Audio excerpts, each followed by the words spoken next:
बाबाजींच्या सान्निध्यामध्ये आम्ही मात्र गुरुकुलमध्ये शिक्षण घेतलं. 1986-87ला 5वीला होतो. 1992ला 10वी सुटलो आणि 18 जानेवारी 1994ला घर सोडलं आणि 18 जानेवारी 2003ला साध्यला बसलो आणि 31 मार्च 2018ला बाहेर निघलो आम्ही 15 वर्ष 3 महिन्याच्या साधण्यातून. तर आताही मात्र आपल्या इथेही तर आता 7 वर्ष 31 मार्चला 7 वर्ष पूर्ण होत आहेत आम्हाला बाहेर निघून. तर त्यांच्या सानिध्यात जे होतं माणूस माणसात राहतो, देव माणसात राहतो, तोपर्यंत माणसाला माणसाची किंमत कळत नाही. आणि माणूस म्हणजे त्यांच्या सानिध्यात असतो तर त्यांची सुद्धा किंमत कळत. सूर्यनारायणची किंमत केव्हा कळते हो? सूर्यनारायण डुबल्यानंतर. हजारो लाईट लावा तरी कुठेतरी अंधार असणार, पण एक सूर्यनारायण मात्र हजारो लाईटांचा उजेड मात्र खतम करतो. सूर्यनारायण गेल्यानंतर सूर्यनारायणची किंमत कळते, आईवडील गेल्यानंतर आईवडिलाची किंमत कळते. तसं महात्मा आपल्यात तरुणा तोपर्यंत महात्म्याची किंमत कळत नाही. ते आपल्यात होते तोपर्यंत त्यांची किंमत कळली नाही. पण काय होतं त्यांना अनुभव मात्र 2 अनुभव सांगू पुढं मात्र. आता त्यांच्या सानिध्यात जेव्हा होतो ना त्या टायमाला एक वेळेस मात्र त्यांच्या भुईमुगाच्या शेंगा काढणं चालू होते. आता भुईमुगाच्या शेंगा काढणं चालू होतं त्या टायमाला काम करत असताना ते त्याच ठिकाणी बसून राहायचे पालखीमध्ये. आता तिथं आम्ही लुडू करायचो. शाळेत तर डोकं नाही ढच होतो, पण मात्र इकडं कसं काय डोकं आलं काय माहिती नेमकं. पण मात्र तेवढं कामाच्या धागाने काम चुका लुडू करायचे, हातपाय दाबायचे इकडून तिकडून. मग आम्हाला रात्रीच्या वेळेस म्हणले ह्या पोरांना भाकरी आणायला कोण जातं म्हणे. मग आम्हीच वरबूट केलं. म्हणले तुला 2 जण जोडीदार घेऊन जाय. आता 2 जण जोडीदार घेऊन जायचे म्हणले. आम्ही आमच्या कानाखालचेच घेतले, कानाखालचे म्हणजे आमचं ऐकत ते. मग त्या टायमाला लगेच नंतर गेलो तिथं भाजीच्या बादल्या भरायला 2 भाकरीचं टोपलं घेतलं आणि आम्हाला असं चुंबळ बिंबळ करून डोक्यावरती चुंबळ बिंबळ ठेवून असं गवळणीसारखे चालायचे लय सवय होती. मग मात्र नेमकं ते भाकरीचं टोपलं घेतलं, डोक्यावर बादल्या घेऊन निघून आम्ही. तेवढ्यात मात्र कुटियामध्ये एक सर्प निघाला, एकदम जबरदस्त सर्प निघाला. आता तिथं मात्र सगळे टाळ्या वाजायला लागले, आटायला लागले. 2-3 जण होते ते. आम्ही गेलो बा पाहायला गेले. ते बाकीचे घाबरले. आता बाकीचे घाबरले तर मग आम्ही बी आता ते चॅनलचा दरवाजा होता ते असं तो दरवाजा असा थोडासा खुल्ला केला. एक जणाला तिला मध्ये सोडून त्याला म्हणलं जाय. ती पादुकावरती सफरचंद होतं, ते सफरचंद कापून ठेव म्हणलं. आता त्याने ते सफरचंद कापलं बा. आता ती मरणाची भीती आम्हालाही वाटायची. आता त्याला मरणाची भीती वाटत नसेल का? आम्ही तर ठेव ना पुढं, ते काय चावतं काय? आणि असंही म्हणायचं बरं का बाबाजी, ती ठेव ना पुढं बाबाजी, ते काय चावतं काय? ठेव पुढं त्याला सरकून आम्ही खिडकीतून डोकायचो. त्याला सांगायचं ठेव पुढं आणि एकाला सांगितलं दूध घेऊन ये. त्याला दूध आणायला पाठवलं. त्यानं वाटेल दूध आणलं, त्यालाही मध्ये सोडलं. त्याला म्हटलं ठेव दूध ठेव. चावतं का? त्यालाही दुधाची वाटी सारखायला सांगितले. एकाला सफरचंद कापासून आम्ही खिडकीतून डोकायचो. आता ते असं म्हणता ते पार पुढे गेले. आता तुम्हीच विचार करा. आता हे आम्हाला तर एवढी भीती वाटायचं. आमचं लटकं चाललं खिडकीतून डोकता आणि त्यांना म्हणायचं नाही ना पुढं, ते काय चावतं का? असं म्हणून तेवढं ते गाडी आली. ती गाडी पाहायला गेलं. तिने गुप्त झालं. पण सफरचंदाच्या खापाला तोंड लावलं आणि दुधाला तोंड लावलं. आता अशा पद्धतीनं झालं. ते गायब हो गेलं. तरी आमचं मन उठाना ना, त्याला बाजा उचकायलाच लावला सगळा. उचक इकडं उचक, तिकडं उचक. आणि आम्ही खिडकीतून डोकायचं. सापडलंच नाही बा. उचललं, ती टोपलं घेतलं, डोक्यावर त्या बादल्या घेतलं. ती वाकत आलं बा. बादल्या बिदल्या ठेवलं. हुशारीनं गेलो बा हातपाय दाबायला. बाबाजी म्हणले ते असे हात करायचे. मी आलो होतो. आता काही कळलं ना बा मी आलो होतो काय. तुम्हाला एक तर चालता येत नाही, काही नाही. तुम्ही जर गेले असेल शाळा सोडणारी का लेट थांबले असते. तर ते म्हणायचे मी आलो होतो. मग असं म्हणल्यानंतर आम्हाला काही कळा ना बा. हात असा हलायचा पण आम्हाला काही कळा ना. म्हणलं ते म्हणले बाबा तुम्ही आले तर मग आम्हाला का दिसले. मग म्हणले कुठ्यात काय निघालं होतं घ्यायला. मग तो थोडंसं कुठ्यात काय निघालं होतं. म्हणलं कुठ्यात सर्प निघाला होता. मग सर्प निघाला होता. मग दूध कोणी आणलं? केलं पाहिजे. दूध आणलं त्याच्याकडे बोट. आणि मग सफरचंद कोणी कापून ठेवलं? केलं ज्याने सफरचंद कापून ठेवलं त्याच्याकडे बोट. म्हणलं खिडकीतून कोण डोकत होतं? मग तर सरपटच झाली. मग आपण सारखं वारखं म्हणतो बा, आपण ही काय गोष्ट खरी नाही. हे अशा स्थितीमध्ये एक दिवस पुन्हा मात्र ऊसाचं बेना साडीत होते. मोठ्या उमरीच्या झाडाखाली बसलेलो होतो. मी पालखी बिलकी ठेवली होती आणि तिथं उमरीच्या झाडाखाली बसलं. पोरं आता बेनं साडीचं राहू द्या, आता ऊन पडलं, या आता. मग बसलं पालखी बसव, काय तिकडून काय इकडून ये. म्हणजे आपण कोणत्या झाडाखाली बसले म्हणलं उमरीच्या झाडाखाली. चटकन मात्र 2-4 उमरं जमा केले आणि लगेच पालखी ठेवले. म्हणले बा उमरीच्या झाडाला फुलं असतं, कोणी पाहिलं का? आता आम्हाला तर काय नाही. नंतर दुसऱ्या भाषेत लगे म्हणले उमरीच्या झाडाला फुलं असतं, पण ते गाडीच्या चाका एवढं असतं. म्हटलं पडायचं आहे कोणी आपल्याला. आम्ही पाहायला विनोद असते आहे म्हणे. पुन्हा म्हणले ते उमरीच्या झाडाला फुलं असतं, ते गाडीच्या चाका एवढं असतं, पण ते शिवयोग्याला दिसत असतं. मग समजून घ्या बाबाजी शिवयोगी. मुंबईला कार्यक्रम होता. आता कधी कधी लोड करायचं. पुजारी होतं बाबाजींची पालखीला, आरती ओळायचं बाबाजी बसेल असल्यावर प्रत्यक्षात. मुंबईला कार्यक्रम होता आणि कधी कधी मात्र ते किन्नर साईकलला बसून राहायचो आम्ही. आता किन्नर साईकलला बसायचं आणि तिकडून गाडी निघाली आणि आमच्या ड्रायव्हरला सांगितलं म्हणे बा पेट्रोल पंप आला का? मग आला सांग म्हणे.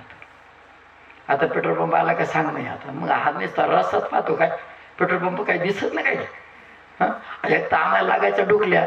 मग डुकल्या लागल्या का थोडंसं मागं सरकून जायचं, डुकला घ्यायचं आणि पेट्रोल पंप गेला का मग जाग यायची. मग मानत तुला पेट्रोल पंप दिसला का? अरे एक तर मग तू रस्ता पाहतो का काय नेमका.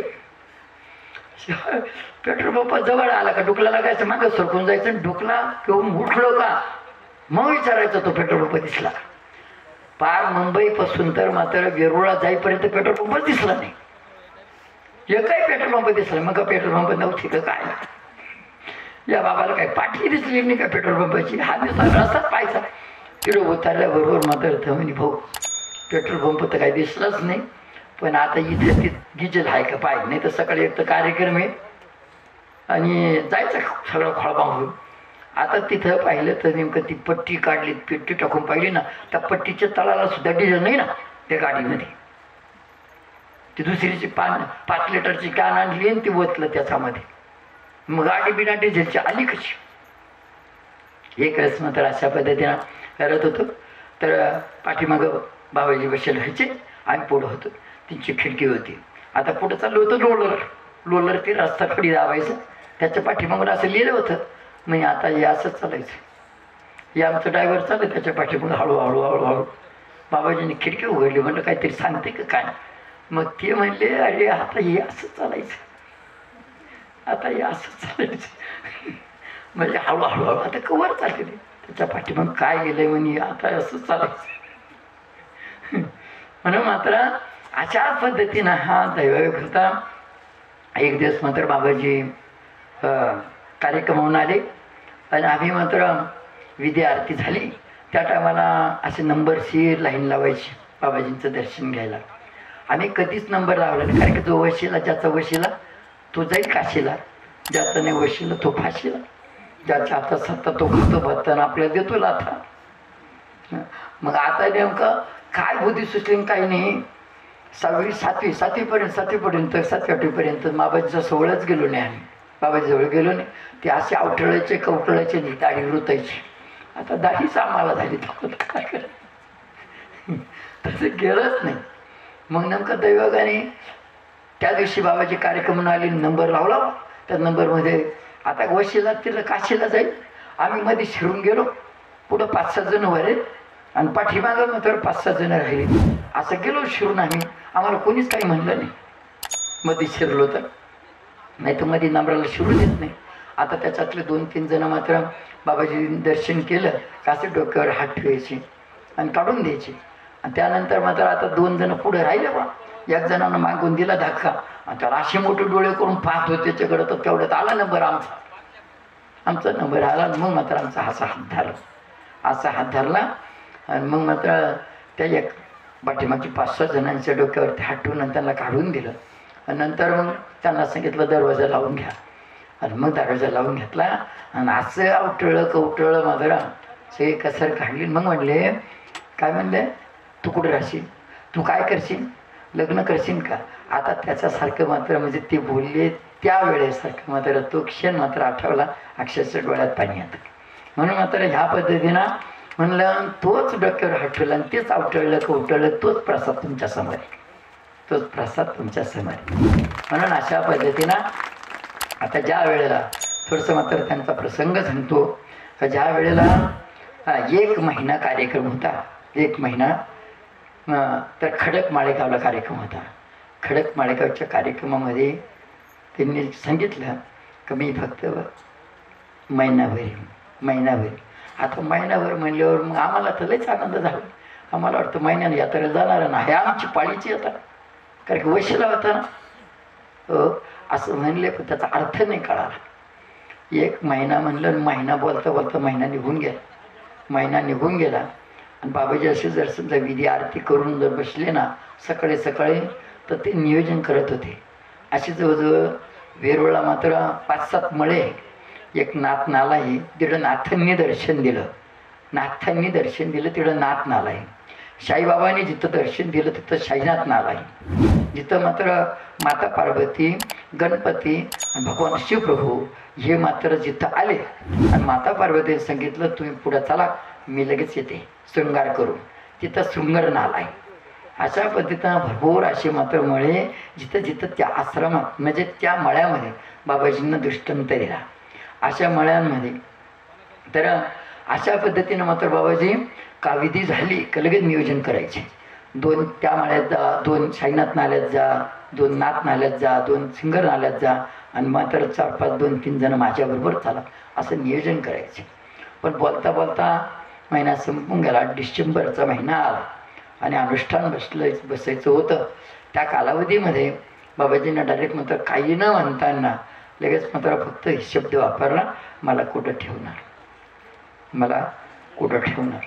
असं म्हणल्यावर बाकीच्या मात्र काहीच नाही, सगळ्यांनी मानाखाली घातल्या. बाबाजी असे का म्हणतात, एकाचा शब्द मात्र तोंडातून फुटाला. आणि मग मात्र आता हा प्रसंग मात्र वेरूळच्या आश्रमात घडला. तिथं आम्ही शाळेत होतो, 9वीला होतो तिथं आम्ही. म्हणून मात्र त्या पद्धतीनं बोलले तर कोणीच नाही. पुन्हा म्हणले मला कुठं ठेवणार.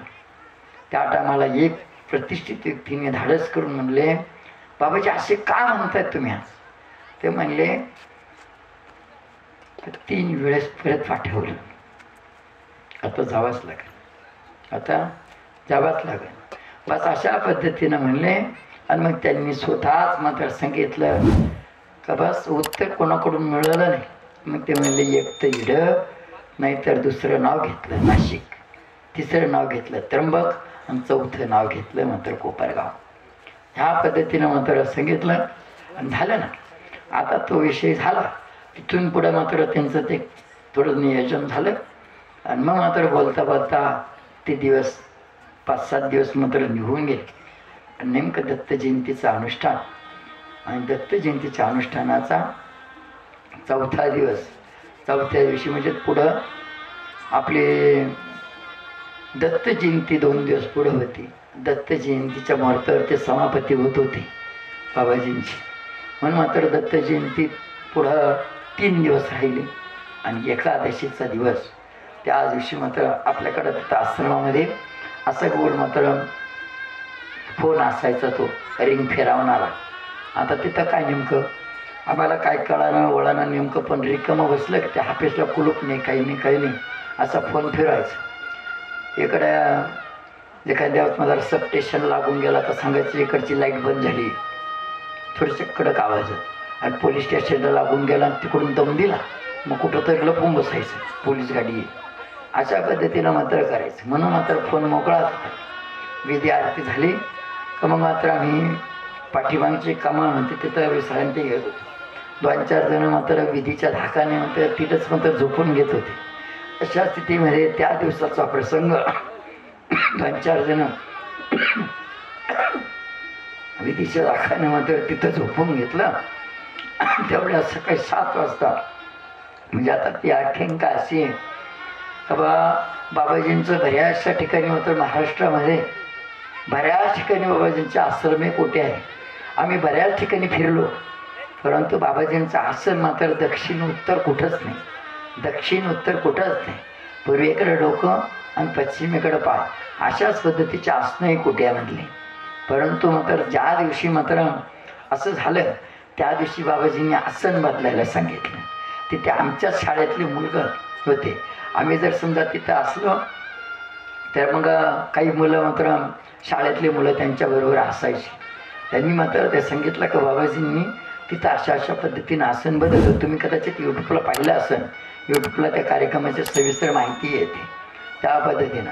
आता तिथं सांगितलं त्या पद्धतीनं आसन बदलवलं आणि बाबाजींचा पहाटचा जो विधी होता 5-6 प्रकारचे आंघोळ करायचे, 5-6 आंघोळ करायचे. आपली नुसती पाण्याचेच आंघोळ होते. त्यांची मात्र एक प्राणायामाने मात्र श्वासोश्वास घेऊन प्राणायामाने मात्र आंघोळ होत्या व आसनावरतीच बसून. त्यानंतर जमिनीला असे हात बसून ते पण अंगावरतून फिरायचे या पद्धतीनं. आणि एकदा मात्र भस्म अंगाला लावून घ्यायचे या पद्धतीनं.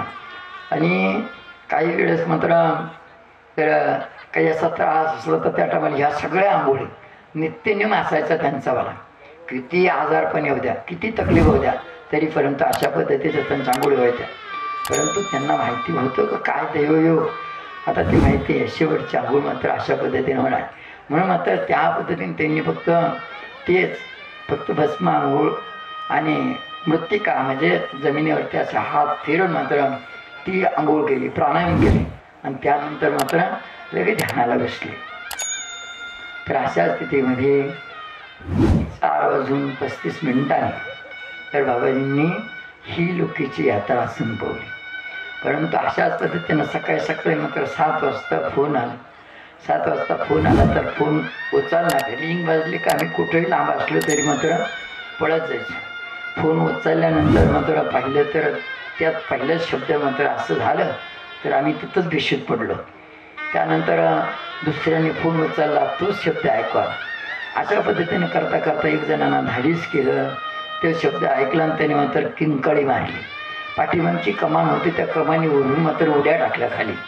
त्यानंतर असं झालं का मात्र आता आपलं काहीतरी हरवलं. जे मात्र एकदम जशी गाय वासरासाठी हंबाराला बोटते, वासरू गाईसाठी हंबाराला बोटतं, असं एकदम मात्र रडत शाळेकडे मात्र गेले. शाळेकडे गेल्यानंतर मुलांना जेव्हा मात्र कळत ते जसं एखाद्या वेळेस मात्र ऊसाच्या सरीमध्ये ऊसामध्ये पाणी सोडलं का मात्र ऊसातला पानभरी मात्र ते पांटं मात्र ऊसाचे पांटं लागतील. म्हणून मात्र त्या काळानंच पाहतो ऊस भरला का नाही असे मात्र मुलं त्या ऊसांमध्ये शिरायची. आणि मात्र लोक मात्र ऊसाच्या कडाने मात्र पाहिजे का ही मात्र कुठंतरी जातील, कुठंतरी पडतील. का हो, ज्याच्या गाडीला मात्र अशा पद्धतीचे हरणं होते, त्या हरणं तळ्यापाशी आल्यानंतर हरणं वाजवले का इकडून मात्र लगेच हरणं वाजवले तर भर झोपेत असले तरी मुलं मात्र तिकडून गाडी येईपर्यंत तिथं जायचे. किती रात्र झाली तरी परंतु बाबाजी प्रत्येकाला मात्र विचारायचे, बाळा जेवण केलं का, जेवण केलं का. अशाच पद्धतीचा हात मात्र प्रत्येकाच्या डोक्यावरती मारून मात्र विचारत होते. तर हातचं मात्र आपल्यावरचं क्षेत्र गेलं. आज मात्र आपल्याला कोणी विचारणार नाही. कार्यक्रमाची तारीख धरायला कोणी जरी आले ना, त्या नियोजक मंडळाला हात जोडून सांगायचे की माझ्या मुलांसाठी गाडी पाठवा. त्या मुलाला उठून मात्र गुणगान गायला सांगत होते. 12 यम नियम ह्या पद्धतीने म्हणायला सांगत होते. आज असा प्रसंग आहे का आज मात्र आपल्याला कोणी विचारणार नाही जेवण केलं का काय. भाविक जर भेटायला गेले तर आज मात्र इथं भाविक असणारे भाविकांमध्ये सुद्धा पाहिलं असेल त्यांच्या पालखीच्या खाली मात्र बुंदी बिंदी अशा पद्धतीने मात्र असायची. आणि कोणी जर आलं ना हे तिखट प्रसाद बसा जेवून घ्या अशा पद्धतीने मात्र म्हणत होते. आपली आई आपले वडील मात्र जशी काळजी घेत होते त्याच्यापेक्षा जास्त मात्र ते काळजी घेत होते.